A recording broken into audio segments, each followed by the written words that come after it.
জলপুর সবশেষ একটা প্রশ্ন হচ্ছে, এই হাসপাতাল ছাড়াও সরকারি উসমানী হাসপাতাল আছে বা অন্যান্য উপজেলা স্বাস্থ্য কমপ্লেক্স হাসপাতাল আছে, সামনের যে ফার্মেসিগুলো আছে, অনেক ফার্মেসিতে আমরা দেখি যে সরকারি ওষুধ বিক্রি হয়, এটি রোধ করতে আপনি কোনো ধরনের অভিযান করবেন কি? না, এইটা যদি কোথাও পাওয়া যায় যে কোনো ধরনের প্রাইভেট কোনো ডিসপেন্সারিতে হচ্ছে আপনার সরকারি কোনো হাসপাতাল যেটা বিক্রয় নিষিদ্ধ, এই ধরনের কোনো ওষুধ পাওয়া যায়, তাদের বিরুদ্ধে কিন্তু বিশেষ ক্ষমতা মামলা করা হবে এবং আইনগত ব্যবস্থা নেবে, যাতে করে এই অপরাধ করতে কেউ সাহস না হয় এবং তার সাথে যেই ইনভলভ থাকবেন, যেই জড়িত থাকবেন এই অপরাধে, সেটা সরকারি লোক হোক বেসরকারি হোক, তাকে অবশ্যই আইনের আওতায় আমরা নিয়ে আসবো। এই ধরনের যদি থাকে কোথাও তথ্য আমাদেরকে জানাবেন, আমার অনুরোধ থাকলো এই ধরনের ঘটনা ঘটলে আপনি জানাবেন, আমরা অবশ্যই সেখানে ড্রাইভ দিব এবং সেখানে অবশ্যই আমরা মামলা করবো, মানে আইনের আওতায় নিয়ে আসবেন ইনশাল্লাহ।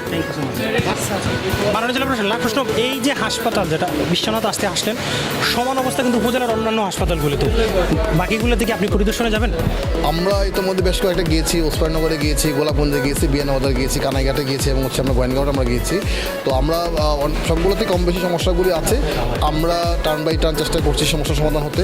স্বাস্থ্যখাতে আমাদের এখানে এই জেলাতে বেশ কিছু সমস্যা আছে, তার মধ্যে একটা বড় সমস্যা হচ্ছে আমাদের চিকিৎসকরা এখানে থাকতে চান না, এটা একটা অসুবিধা, ফলে এখানে পোস্টিং দেওয়াটা খুব মুশকিল। আমরা চেষ্টা করছি অবশ্যই জন্য এখানে থাকে। আর একটা রোগীর সংখ্যা হাসপাতালের ক্যাপাসিটির তুলনায় অনেক বেশি।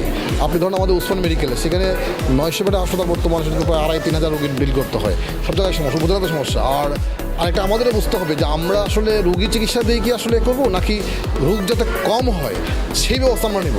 এখন এই রোগ যাতে কম হয় সেই জন্য কিন্তু আমাদের প্রত্যেক নাগরিককে, প্রত্যেক মানুষকে কিন্তু নিজ থেকে সচেতন হতে হবে, তার খাওয়া দাওয়া, তার লাইফস্টাইল, যাতে করে সে রোগাক্রান্ত না হয়। কারণ সব লোক যদি রোগী হয়, তাহলে এত লোকের জন্য তো আমি হাসপাতাল বানিয়ে সম্ভব না। এটা এই বিষয়গুলো আমাদের মনে রাখতে হবে। বাট যেটা হলো, আমরা চেষ্টা করছি লোকালে কী সাপোর্ট দেওয়া যায় এবং মন্ত্রণালয় থেকে কী সাপোর্ট দেওয়া যায়, আমরা মোটামুটি অনেকগুলো সাপোর্ট মন্ত্রণালয় থেকে পেয়েছি। আর লোকালে চেষ্টা করছি আমরা, যেমন ধরুন এখানে একজন অ্যাম্বুলেন্সের ড্রাইভার নাই, এগুলো আমরা কথা বলছি কীভাবে চালু করা যায় এখানে।